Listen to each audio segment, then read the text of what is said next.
can you please explain to our viewers what was the condition of this child? She was 16 years old, and why is it now a real concern for our doctors and health workers? Yes.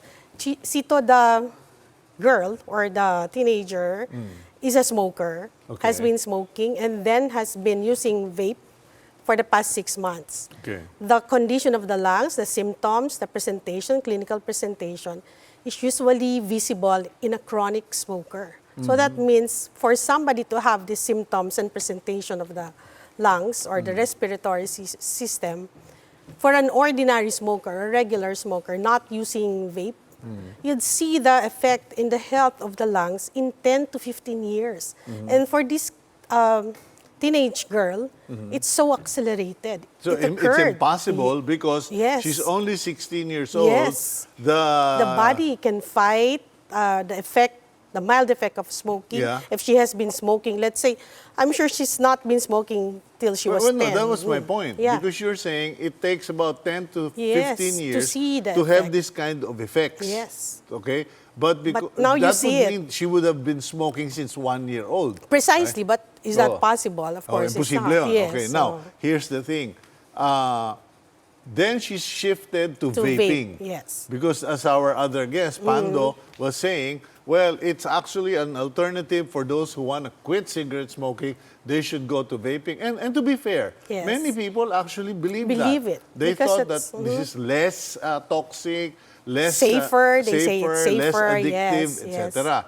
So now, what is the science telling us? No, the researchers or the clinical trials that have been mentioned by the vape industry is not really that accurate. So they saying there are at least 2 studies done, and that was until 2016. But beyond 2016, there were continuous studies done by the scientific community. Okay. And they really found out the ill effect of vaping, the long-term effect of the chemicals in the vape or in the fluid. So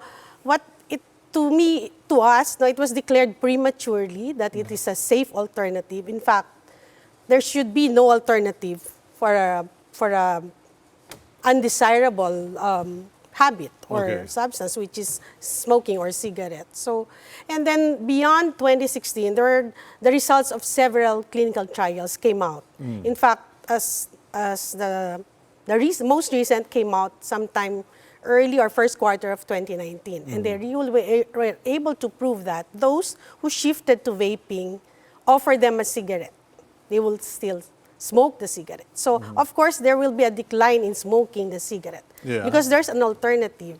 And you see, the principle of smoking cessation is really behavioral. That means you really have to cut the habit. So, because these are 3 prongs. No? The nicotine in the cigarette, that keeps you addicted to it. Okay, so they claim too that there are non-nicotine delivery system, but there are chemicals contained in those, and these are more harmful than the chemicals contained in the 7,000 chemicals in a cigarette.